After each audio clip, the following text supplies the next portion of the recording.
তো যাই হোক চলে আসলাম গোয়ালঘরে প্রত্যেক দিনের মতন, কিন্তু আজকে প্রত্যেক দিনের মতন আসলেও হাতে কিন্তু জলের পাইপ আছে। কেন দেখতে পাচ্ছ এই গাই বাছুরটার কি অবস্থা, একেবারে বিচ্ছিরি অবস্থা। কেননা এই বাছুরটা কালকে আমি ঘাস কিনেছিলাম 50 টাকার, আমি তোমাদের লাইভে বলেছিলাম ঘাস কিনে গাইদেরকে খেতে দিতে হচ্ছে।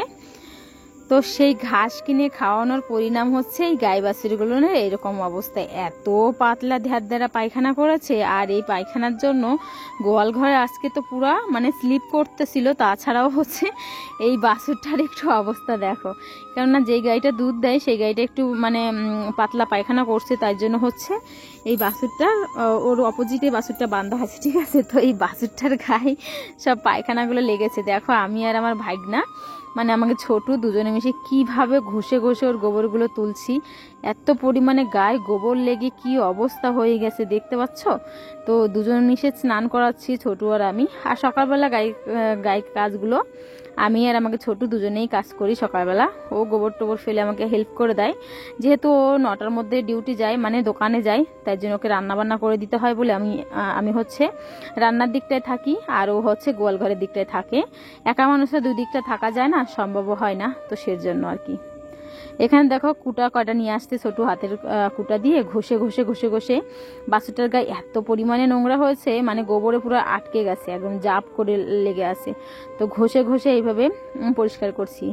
দেখো ওরা তো অভোলা প্রাণী, ওরা তো আর বুঝতে পারছে না আমার গায়ে কি লেগেছে, কিন্তু বৃষ্টি বৃষ্টি ওয়েদার তো ওদের গায়ে একটু জল দিচ্ছি বলে ওরা এরকম লড়চড় করছে।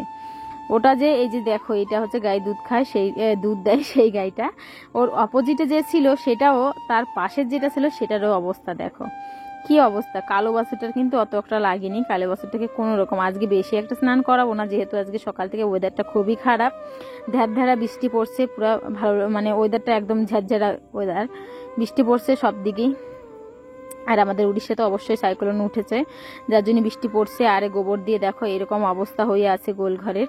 আর গোলঘরটা প্রথমে পরিষ্কার করে নিয়ে তারপরে এই যে দেখো পাইপ দিয়ে জল দিয়ে হাতে কটা কুটা নিয়ে এমনভাবে ঘষতেছি যাতে ওর গোবরগুলো সব তুলে যায়। আর গোবরগুলো তুলতে তোলার তো খুব জোর চেষ্টা করছি, কিন্তু তুলতে তো আর পারছি না। আর আমাদের ছোট নিয়ে আসছিল কটা খড়টা কিন্তু দেখলে গাইটা খেয়ে নিয়েছে। আর এইটা মহান ব্যক্তি, এটাই সেই মহান ব্যক্তি যার জন্য আজকে এই অবস্থা। সব গাইদেরকে স্নান করাতে হচ্ছে। একটা গায়ের জন্য আছে না, কথাই আছে না কি যেন, একটা পচা আম এক ঝুড়ি আমকে নষ্ট করে দেয়, তো সেরকম অবস্থা। গোয়ালঘরের একটা পায়খানা হলে আর 5টা গায়ে ছিটে ছিটে যায় আর কি। তো যাই হোক, নতুন নতুন ঘাস খাওয়া ধরছে, তো এই কদিন একটু ঘাসই খেতে হবে এদেরকে, কেননা ঘাস এখন ওদেরকে খাওয়ানোর সময় এসেছে।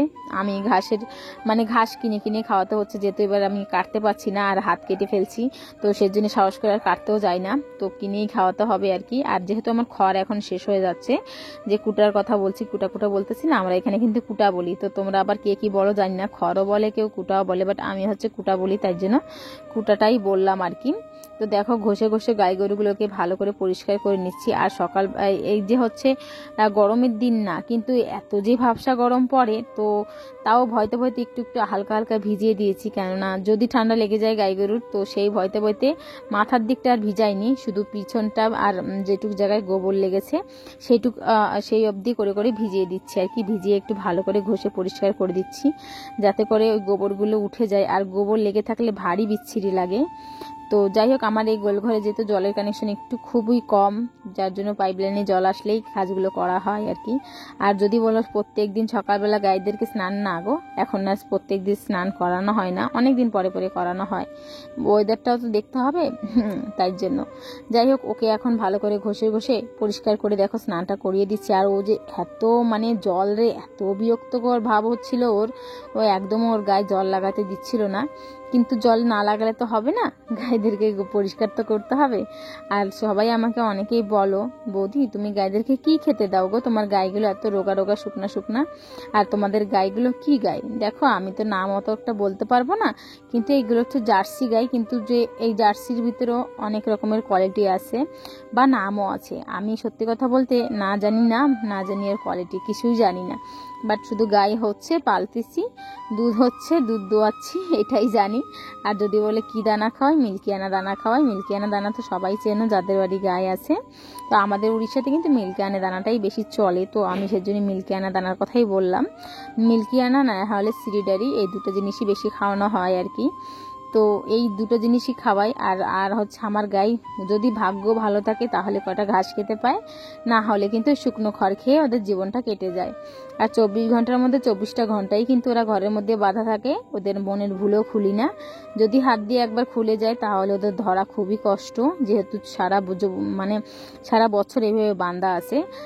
আমার বিয়ে হয়ে এসেছি, আমি 11 বছর হয়ে গেছে, আর আমি 11 বছর থেকে দেখছি এরা সারা জীবন এই ঘরের মধ্যেই বাঁধা থাকে। আগে নাকি চড়াতে নিত বাবা, এখন বাবারও বয়স হয়ে গেছে, বাবাও নেয় না। এখন ওই আমি আসছি পর্দে যদি এই যে এদেরকে দেখাশোনা করছি, আর আমার তো চড়াতে নেওয়া সম্ভবই না, কেননা আমার তো সংসার আছে, বাচ্চা কাচ্চা আছে, তো আমার তো সেগুলো সম্ভবই না। তো সেজন্য হচ্ছে আমি চড়াতে যেতে পারি না। কিন্তু সম্ভবত যখন ইচ্ছা হয়, যদি পারি ঘাস কটা কেটে, যখন ইচ্ছা হয় যে ওদের একটু ঘাস কেটে দিই তাহলে কেটে দিই। ওই কাটতে গেলে নিজের হাতটা কেটে যায়, এটাও একটা অসম্ভব হয়ে যায় মাঝে মধ্যে। যাই হোক, এখন হচ্ছে সেই বলে আর কি করব বলো, যেগুলো না করতে পারলে সেগুলো বলে তো আর কোনো লাভ নেই। আর গাই গরুর কাজ করতে আমাকে অনেকে বলে, বৌদি তোমাকে গাই গরুর কাজ মানায় না। আরে ভাই, মানাই বা নাই মানাই, কাজ আবার মানান আবার অমানান কি আছে? চুরি করে তো খাচ্ছি না, কাজ করেই খাচ্ছি। কাজ করে খেতে আবার মানানোর দরকার হয় নাকি?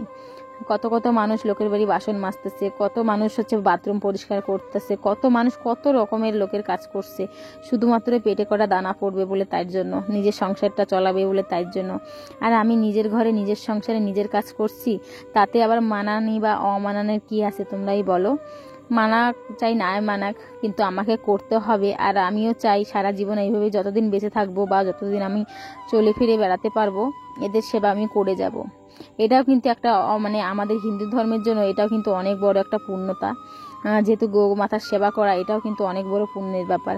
তো এই সৌভাগ্যটা ভগবান আমাকে দিয়েছে, যার জন্য আমি এই সৌভাগ্যর ভাগিদার হতে পেরেছি। আর আমি নিজেকে অনেক গর্বও মনে করি যে আমি এই সৌভাগ্যর ভাগিদার হতে পেরেছি, যার জন্য খুবই ভালো লাগে। আর আমি এসেছি 11 বছর ধরে সংসারে এসেছি, আর 11 বছর ধরে আমি কিন্তু এই জিনিসগুলো করছি। তো আমার এখন এদের প্রতি না ঘেন্না, না কি অসুস্থ বা অসহ্যকর, আমার কিন্তু কিছুই নেই এদের প্রতি। বরঞ্চ এদের প্রতি নিজের সন্তানের মতন মায়ায় পড়ে গেছি। নিজের সন্তানকে যেমনভাবে ভালোবাসি তেমনভাবে দেখো, মার কাছে সন্তান ছুটে আসলে মা কিন্তু খুব সুন্দরভাবে আদর করে। তো এইখানে দেখো সে জলজান্ত প্রমাণ।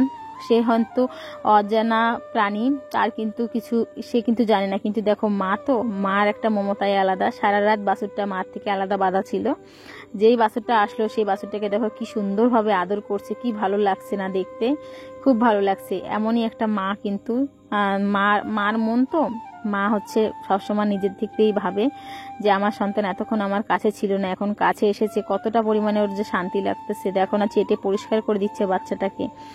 তো এটাই হচ্ছে একটা মা। তো আমার কথার মিনিংটা হয়তো তোমরা বুঝতে পারছো, একটা মা কিন্তু সবই পারে, তাই না? তো আমিও সেজন্য চাই, আমি এদের পুরো নিজের সন্তানের মতন ভালোবেসেছি, বা এদের দেখাশোনা করছি নিজের সন্তানের মতন করে। তো সেজন্য এদের প্রতি কোনো আক্রোশ আমার কিন্তু নেই, বা কোনো অভিযোগও নেই এদের প্রতি। আরও বরঞ্চ আমার খুব আফসোস, আমার গোয়ালঘরে দুটো গাই আমার কাছ থেকে চলে গেছে। ওই দুজন যদিও থাকতো তাহলে আমি খুব হাসি মনে ভালো মনে কাজ করতাম, আর খুব ভালো হতো। ওই দুইটা গাই যখন ছিল, একবারে 3টা গাই দুধ দোয়াতে হতো। আর 3টা গাই দুধ দোয়াতে গেলে এত ভালো লাগতো, যখন বালতিটা ভরে দুধ 1 বালতি দেয় না, তখন মনে হয় কি এতটা শান্তি বা এতটা ভালো লাগে, তোমাদের কি বলে বোঝাতে পারবো না। অনেক ভালো লাগে, মনের একটা আলাদাই শান্তি আসে। যে যেই কাজ করে সেইখান থেকে যদি কিছু ইনকাম হয়, বা যেদিন ইনকামটা একটু ভালো হয়, সেদিন কিন্তু যে কোনো কাজের, আমি যে শুধু বলছি আমার কাজের না, যে কোনো কাজের ইনকাম যদি একটু যেদিন বেশি হয়, সেদিন মুখে একটু হাসিও ফোটে। আমিও সেরকম মনে করি, যেদিন একটু গায়ে দুধ দেওয়ানো হচ্ছে, দুধটা একটু বেশি দেয়, আমার সেদিনকে যে কি ভালো লাগে তোমাদের কি বলবো। তো এটা হচ্ছে প্রত্যেকটা মানুষের ফিলিংসের ব্যাপার, তাই না? যে যেরকম ভাবে, তো সে সেরকম, যার সংসার যেইভাবে চলে। আমি যেহেতু আমার সংসারে গাই গরুর খরচা দিয়ে চালানোর চেষ্টা করি সবসময়ের জন্য। দেখো কেউ যে কোনো জিনিসের একটা স্বার্থ আছে বলেই তো সেই স্বার্থ হিসেবে কাজগুলো করে। আমি এই যে গাইগুলো করছি, গায়ের কাম করছি, এটা তো আমার কিছু স্বার্থ আছে তাই করছি। তাই জন্য হচ্ছে এটা নিয়ে আমার কোনো আফসোস নেই গো, এটা দিয়ে আমার সংসার চলছে, বাচ্চা কাচ্চা আছে সংসার চালানোর জন্য। হ্যাঁ, চাইলেই আমি না মানে গাই গরু বিক্রি করে দিতেই পারতাম, তারপরে আমি কি করে খাবো বলো? গাই গরু যদি বিক্রি করে দিই কী কাজটা করে খাবো? সারাদিন শুয়ে বসে দিন কাটাতে আমি পারবো না। কেননা হচ্ছে আমাদের ছোটোর থেকে না কাজ করে খাওয়া অভ্যাস, কাজকর্ম করতে আমাদের খুবই ভালো লাগে। তো কাজ করে খাওয়া অভ্যাস বলেই কিন্তু আমাদের এই কাজগুলো করতে খুব ভালোই লাগে। কিছু না করে সারাদিন শুয়ে বসে রান্নাবান্না করলে, রান্নাবান্নার পর আর কটা কাজ থাকে বলো? বাচ্চারা স্কুলে চলে যায়, রান্নাবান্না করে সারাদিন শুয়ে বসে ঘুরে বসে দিন কাটানো আমার পক্ষে সম্ভব না। তো তাই জন্য আমি সবসময়ের জন্য চেষ্টা করি কিছু না কিছু হাতের কাজ করতে, আর হাতের কাজগুলো করতে আমার বেশ ভালোই লাগে। অনেকে আমাকে বলে, অনেকেই তোমাদের মধ্যেও বন্ধুরা অনেকে বলে, বা আমাদের হচ্ছে পাড়া প্রতিবেশী বলো, নিজস্ব আত্মীয় কুটুম বলো, অনেকে আমাকে বলে এইসব কাজগুলো তোমার কেন করতে হয়, তুমি তো না করলেও পারো। না করলেও পারি, কিন্তু তারা তো আর ভিতরের জিনিসটা বুঝবে না। মানে একটা আমাদের উড়িয়ায় অনুবাদ আছে জানো, যার কণা তাকু জানা। তো এটা হচ্ছে ব্যাপার। উপর থেকে দেখতে যতটা ঝকমক হলে কি হয়েছে, ভিতরটা কেমন আছে সেটা কি আর কেউ হাত দিয়ে দেখতে পারে? তো সেরকম হচ্ছে অবস্থা, আমারও হচ্ছে সেরকম। দেখতে উপর থেকে ভালো দেখায়, কিন্তু ভিতরের ব্যাপারটা আমিই বুঝতে পারবো আমার সংসারে কি দরকার কি না দরকার। তো সংসারের চাপের জন্য বা সংসারের পরিস্থিতির জন্য আজকে এই গাইগরু আমি পালন করি বা লালন পালন করি, আর আমার ভালোও লাগে লালন পালন করতে, তাই জন্য আমি করি। আমাকে কেউ মাথায় দিব্যি দিয়ে বলেনি যে তোমাকে এই কাজগুলো করতেই হবে আর করতে বাধ্য না, আমাকে কেউ বাধ্যও করে না, কেউ দিব্যিও দেয়নি, কিন্তু আমি নিজের মন থেকে করি।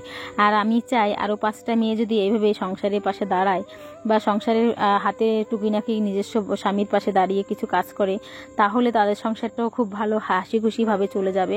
কিছু না হোক, গাই গরু যে পালতে হবে সেরকম তো নয়, যেখানে যেরকম চলে সেখানে সেইভাবে যদি প্রত্যেকটা মেয়ে যদি এভাবে সংসারের দিকে এগিয়ে আসে, আমার মনে হয় প্রত্যেকটা সংসারে খুব শান্তি বা খুব ভালো হবে। দুজনের ইনকাম না থাকলে আজকাল যুগে চলা খুবই কষ্ট।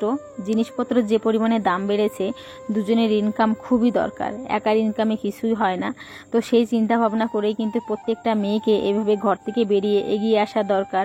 যে কোনো কামে মানে বরের সাথে হোক, বাবার সাথে হোক, মার সাথে হোক, হেল্প করা খুবই জরুরি আমার মনে হয়। আমরা কিন্তু এইভাবেই বড় হয়েছি, আমি কিন্তু এইভাবেই ছোটোর থেকে কষ্ট করে খেটে খেয়ে বড় হয়েছি। তো আমি চাই এটাই প্রত্যেকটা মেয়ে করো, খুব ভালো হবে। আমার কথায় মত থাকলে কমেন্ট করে জানাবে। আজকের মতন টাটা, ভালো থাকবে।